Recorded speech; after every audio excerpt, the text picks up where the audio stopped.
이번에는 섹터 얘기입니다. 사실 최근에 시장은 이런 얘기를 합니다. 매크로장이라고. 각국 규제라든지 뭐 중국이나 미국의 경제 지표, 거기다가 이제 FOMC라는 큰 이벤트가 있다 보니까 시장이 조금 그런 이벤트에 좌지우지되는 장, 이런 걸 이제 매크로장이라고 하는데, 이분 모시고 앞으로의 어떤 시장 전망, 그리고 챙겨봐야 될 이벤트까지 알아보겠습니다. SK증권의 안영진 이코노미스트 나왔습니다. 안녕하세요. 네, 안녕하세요. 네. 네. 반갑습니다. 네, 반갑습니다. 네. 오래전부터 알고 있던 친구인데 또 여기서 또 보니까 참 감회가 새롭습니다. 네, 그렇습니다. 일단은 첫 번째 질문은 어저께 이제 나왔던 미국의 물가 지표 얘기를 좀 해볼게요. 네네. 예상보다는 좀 둔화됐습니다. 물론 이제 그거보다 더 높았으면 시장이 또 어떻게 될지 모르겠지만 그래도 5%였어요. 어떻게 보고 계세요?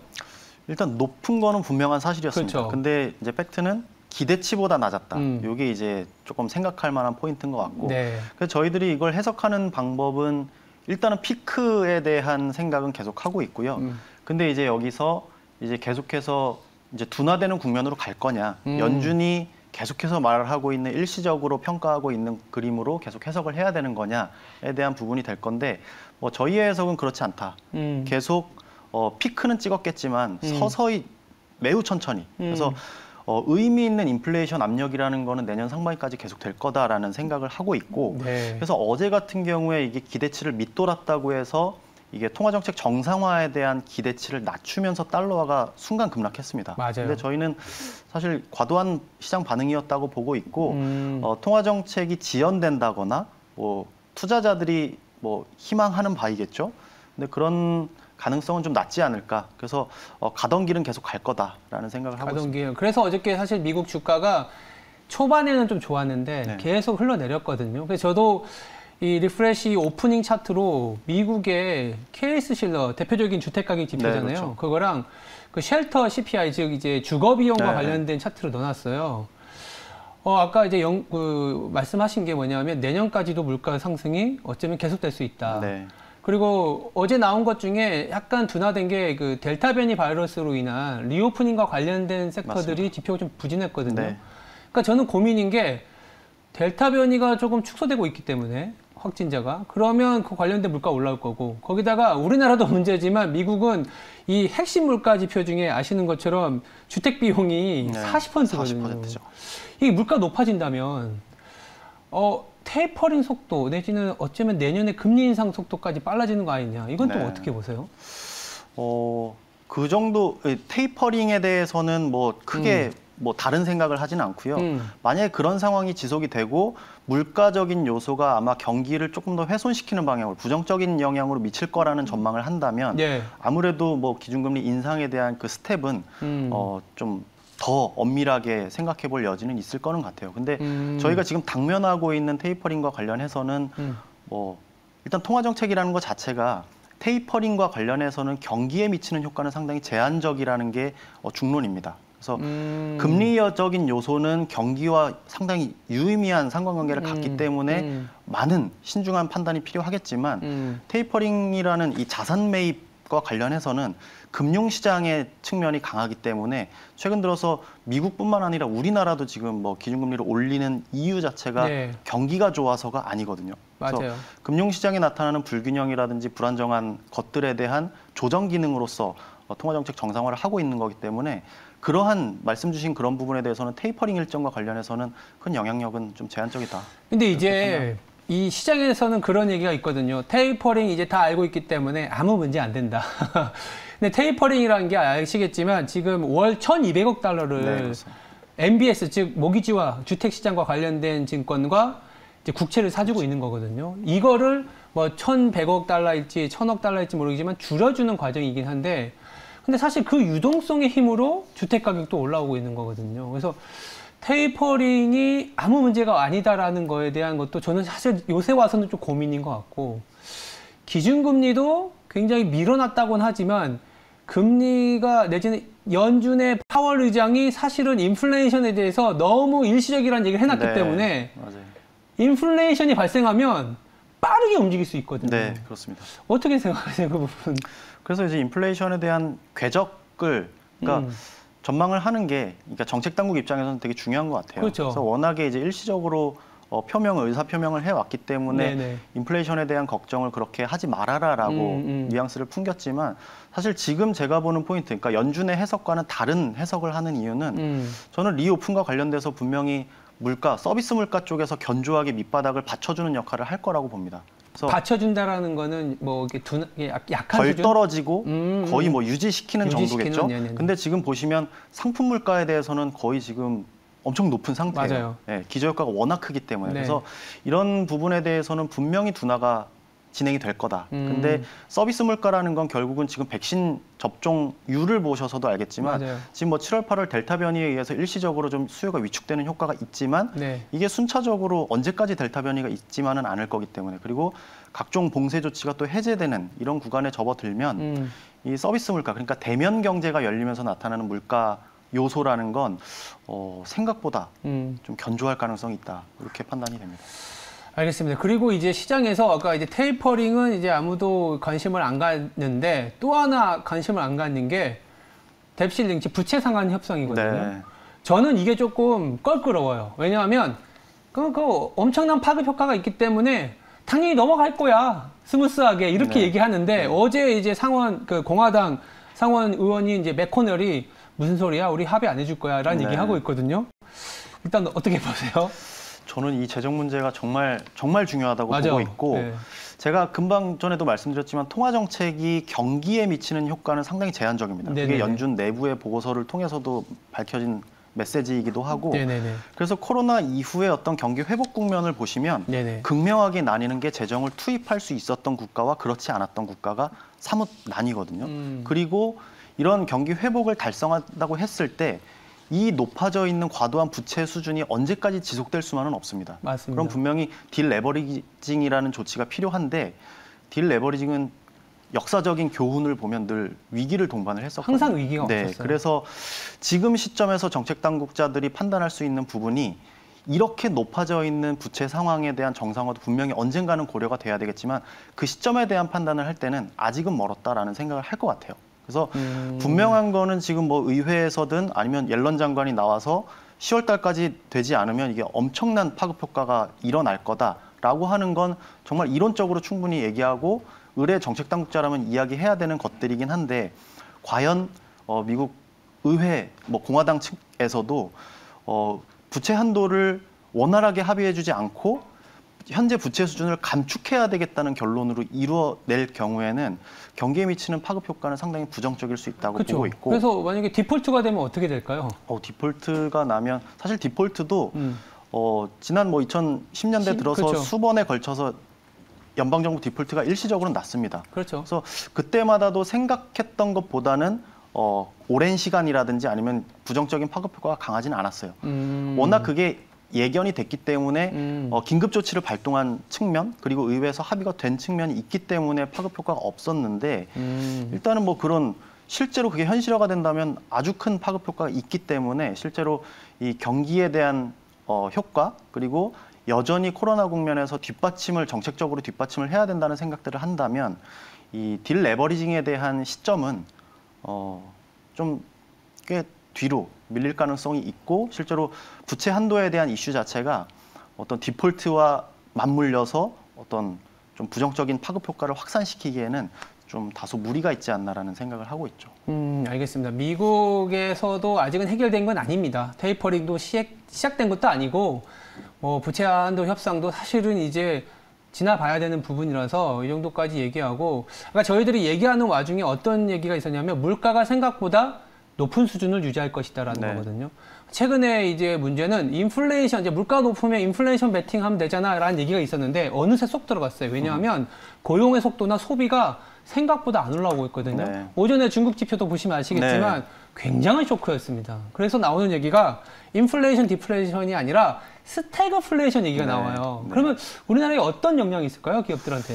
일단 스태그플레이션 무서운 말이죠. 무서운 말이에요. 이게 40년이 더 된 얘기거든요. 물가가 높아지는데 수요는 위축이 된다. 맞아요. 최악의 상황이라고 볼 수가 있겠죠. 그래서 어떻게 보면 큰 그림에서는 말씀드린 대로 물가 상승은 계속되는데 수요가 위축되는 국면을 스태그플레이션이라고 언급을 하고 조금 더 구체적으로 말하면 2분기부터 소위 병목 현상이라는 이야기가 많죠. 그래서 실제로 이 물류 중간 이 공급망 과정에서 원활하게 이 조달이 되지 않는 과정이 이어지면서 이게 그 조달의 코스트가 높아지는. 그러면서 가격은 높아지고 조달은 제대로 되지 않으니까 생산이 줄어드는. 그렇죠. 이런 메커니즘으로 돌아가는 게 현재 어떤 스태그플레이션화 되어가고 있는 상황인 것 같고요. 네. 거기에 더해서 물가 상승은 그런 식으로 계속되고 있는 상황에서 어떻게 보면 7월부터 8월에 걸친 델타 변이 효과 이게 생각보다 수요를 위축시킨 측면이 있습니다. 맞아요. 그래서 더더욱 지금 뭐 8월 지표, 지금 발표되는 8월 지표들 같은 경우에는 다 쇼크죠. 기대했던 것보다 훨씬 나쁜. 근데 저는 여기에 대해서 지속적이지 않다. 그래서 스태그플레이션에 대해서는 지금 상황에 대해서는 얼마든지 현상에 대한 설명은 할 수가 있지만 네. 앞으로 이게 지속적으로 스태그플레이션을 이어가기에는 좀 과도한 측면이 있다라고 보여지고요. 네.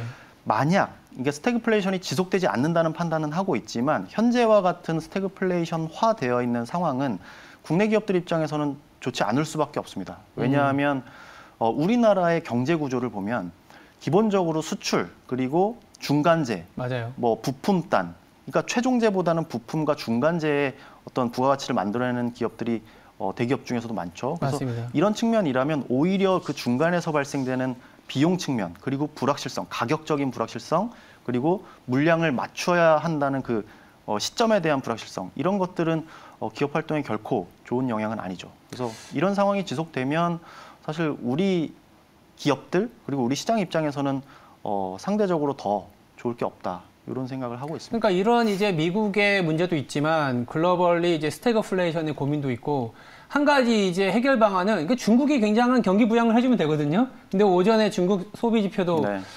7%인가 이제 예상을 했었는데 2%대로 나와버렸습니다. 나왔죠. 상당한 쇼크인데 그래도 주가가 버티는 거는 또 뭐 바닥 놀릴 수도 있고 아니면 최근에 이제 중국이 기업을 규제하고 하다못해 공동 부유까지 얘기가 나왔는데 이 정도 지표면 이제 중국이 좀 돌아서야 되는 거 아니야? 네. 이런 기대가 있는 것 같기도 합니다. 스탠스 뭐 변할 거라고 보시나요? 일단은 뭐 어느 나라보다도 중국이 먼저 어떤 뭐 각종 정책들을 정상화한 측면이 있습니다. 맞아요. 네. 작년부터 네. 작년 거의 뭐 2, 3분기부터 통화 정책 정상화해야 된다라는 얘기가 나왔을 정도죠. 네. 근데 그러다 보니까 지금 뭐 여러 가지 뭐 코로나가 재확산이 되고 하면서 뭐 부정적인 측면이 있고 실제로 중국 어떤 내수라든지 경제적인 측면은 상당히 나빠진 것 같아요. 네네. 그러면서 나온 게 어떤 중국 정부 측의 어떤 싱크탱크라고 볼 수 있는 사회과학원에서도 이게 확장적인 정책으로 다시 재가동을 시켜야 된다는 이야기가 나왔고 내부에서 조금씩 나오긴 나오고 있죠. 네네. 그리고 실제로 지난 한 2개월 동안 누적적으로 오늘 이제 소매 판매 지표로도 확인이 됐지만 네. 지표가 나빠요. 그래서 상당한 쇼크였습니다. 네, 워낙에 이제 수출 지표가 좋은 건 대외 수요가 좋다라는 얘기인데 그렇죠. 실제로 이제 내수 지표가 좋지 않다는 거는 자체적인 경제 동력을 좀 가동해야 된다라는 메시지로 읽히기 때문에 네. 이제 정책 당국에게는 앞으로 이제 다음 달, 다다음 달에는 계속해서 어떤 뭐 지준율이라든지 아니면 뭐 재할인율이라든지 뭐 특히 또 재정 정책이라든지 이런 또 확장적인 정책을 총수요를 부양할 수 있는 정책을 재가동을 할 수 있는 압박이 더욱더 커졌다. 그래서 어떻게 보면 지표는 나쁘지만 네. 정책적인 모멘텀을 얹을 수 있는 우리가 기대할 수 있는 요소는 생겼다는 측면 우리가 좀 상반되지만 좀 기대할 만한 포인트인 것 같습니다. 그러니까 중국 내부에서는 소위 말해서 워낙 안 좋았기 때문에 바닥권일 수 있고 아니면 바닥권은 아니더라도 더 악화되더라도 정책에 대한 기대감이 생길 수 있는데 좀 외부를 보니까 약간 이상한 기류가 발견되는 게 중미 간의 갈등 요인들이 조금 나오는 것 같아요. 원래는 지난주에 바이든과 시진핑 주석이 전화했다라는 내용에는 이제 조금씩 풀어가나 했는데 외교적인 수사가 이제 솔직한 얘기였다라는 게 사실은 자기 할 말만 했다라는 그렇죠. 얘기더라고요. 맞습니다. 더불어서 아까 기사를 보니까 오프라인 미팅, 만나서 얘기하자라는 바이든의 제안을 중국 쪽에서 거절했다는 얘기도 있더라고요. 네. 그러면 내부적으로 이제 소비를 키운다는 것도 있지만 외부적으로 이게 또 우리가 경험이 있지 않습니까? 중미 무역 갈등. 네. 이게 화해 무드가 아니라 악화되는 거 아닌지 중국과 미국의 관계 좀 어떻게 판단하고 계시나요? 이건 뭐 언제 해결된다는 문제가 아닐 것 같습니다. 그렇죠. 우리는 이거 마치 저는 이 미중 그 바이든 행정부 들어와서의 미중 간의 갈등이 네. 이제 3라운드라고 계속 뭐 말씀을 드리고 있는데, 첫 번째가 이제 2018년부터 있었던 무역 갈등이 1라운드였다면 뭔가 정량적인 측정이 가능하죠. 무역이 어느 정도 우리가 얼마만큼 손해를 보고 있기 때문에 개선시키자. 두 번째 라운드는 기술 분쟁이었습니다. 그래서 화웨이라는 기술을 필두로 해서 미래 산업에 대해서 핵심적으로 보유하고 있는 화웨이에 대한 기업을 강도 높게 규제를 했던.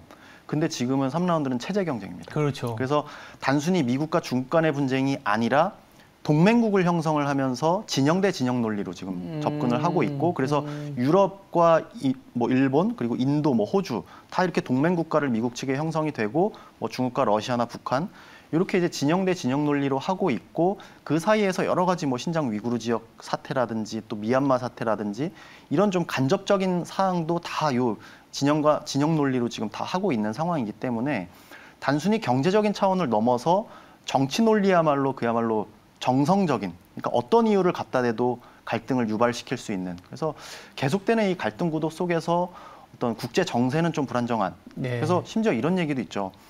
미국에서는 지금 뭐 반도체 산업을 육성한다고 하는데 네. 이제 대만의 어떤 TSMC가 정말 세계적인 핵심 밸류체인의 가운데니까, 그래서 중국에 공급하지 말아라. 그러면서 중국은 또 자체적인 반도체 서플라이 체인을 구축하려고 하는. 그래서 미국과 중국의 분쟁 양상이 어떻게 보면 뭐 반도체라는 어떤 핵심 산업에 대해서는 또 각자의 서플라이 체인을 구축하려고 하는 또 거대한 움직임으로까지 표출될 정도로 계속 뭐 이런 상황은 계속될 거라고 저희는 계속 보고 장기적인 이슈이고, 사실 이게 매크로와 관련된 일들이 워낙 많다 보니까 이것저것 다 여쭤보고 싶은 게 국내적인 얘기도 있어요. 네. 어저께 이제 금통위 의사록이 나왔잖아요. 그렇죠. 저도 읽어봤는데 딱 드는 느낌은 부동산 때문에 이 6글자가 생각이 들었어요. 부동산 때문에라는 글자가 있진 않았지만 그런 느낌이 들었는데 어떻게 보세요? 뭐 연내에 금리 인상 또 할 것 같죠? 더 할 것 같습니다. 네. 그러니까 너무 사실 어떻게 보면 지난달 8월 달에 기준금리를 인상하기 전까지는 그렇죠. 소위 이제 고승범 위원, 지금 금융위원장으로 네. 가신 그 소수 의견이 나왔고 가장 매파적인 의견이었고, 그 밖의 인사들은 조금 살펴보자, 지켜보자. 네. 근데 워낙에 이주열 총재께서 금융 불균형을 완화시키기 위한 통화정책 정상화에 대해서 강도 높게 이야기를 하셨기 때문에 네. 다 그런 줄 알고 있었는데, 실제로 8월 금리를 올리면서 했던 얘기들을 쭉 의사록을 통해서 확인해 보니까 내부의 메시지는 점점 더 매파적인 색채가 강해졌다. 그렇죠. 그래서 마찬가지로 서두에서도 말씀드렸지만 경기가 좋아서가 아닙니다. 지금 여러 가지 가계 대출이라든지 또 금융시장에 나타나는 불균형, 특히 이제 말씀하신 부동산 때문에 이런 것들을 조금 정책적으로 통제하기 위해서는 과도하게 지금 낮아져 있는 금리 요소를 조금은 이렇게 긴축하면서 대응을 해 나가야 되겠다는 메시지가 너무나 명확했고, 네. 이제 그런 뭐 금통위원들 간의 메시지가 하나로 이렇게 모아지는 이상 연내 추가 인상은 좀 불가피해진 게 아닌가라는 생각을 해봅니다. 알겠습니다. 그러면 아주 간단히 짧게 이코니 보는 현재 시장에 필요한 기준, 네, 그거 한번 말씀해 주세요. 네, 여기 뭐 질문을 하나 주셨길래 고민을 해봤는데 의외로 쉬운 답이 나왔습니다. 아, 예. 저는 매크로 단에서 이코노미스트로서 말씀드릴 수 있는 건 수출을 보자. 수출을 보자. 네. 왜냐하면 수출이라는 게 특히 이제 한국 수출입니다. 네. 한국 수출은 3가지 특성이 있는데, 첫 번째는 전 세계에서 가장 빨리 발표가 됩니다. 매월 첫날 나오죠. 매월 첫날 나오죠. 두 번째는 선행성이 있습니다. 산업별로도 뭐 소재나 부품, 중간재를 공급하고 있고, 또 경제 구조 자체가 뭐 중간재를 공급하는 국가이기 때문에 우리나라 수출 데이터야말로 글로벌 수요를 대변하는 그런 선행성을 갖고 있고, 또 이제 종합적으로 여러 산업에 걸쳐서 수출이 이루어지고 있기 때문에 여러 가지 대외 수요를 판단하기 아주 좋은 지표입니다. 그래서 최근에 워낙 수출 데이터가 좋기 때문에 대외 수요가 좋다라고 저희들은 판단을 하고 있고, 피크아웃은 분명히 되겠지만 이게 전체적인 수요 자체가 살아있다라는, 그래서 수출 데이터를 확인을 해가면서 대외 수요를 우리가 체크해 나가자, 이런 메시지를 좀 말씀드리고 싶습니다. 네, 수출 데이터 뭐 10월 1일에 또 나오니까 9월 펀더멘트 체크하시기 바랍니다. 지금까지 SK증권의 안영진 애널리스트였습니다. 감사합니다. 네, 고맙습니다.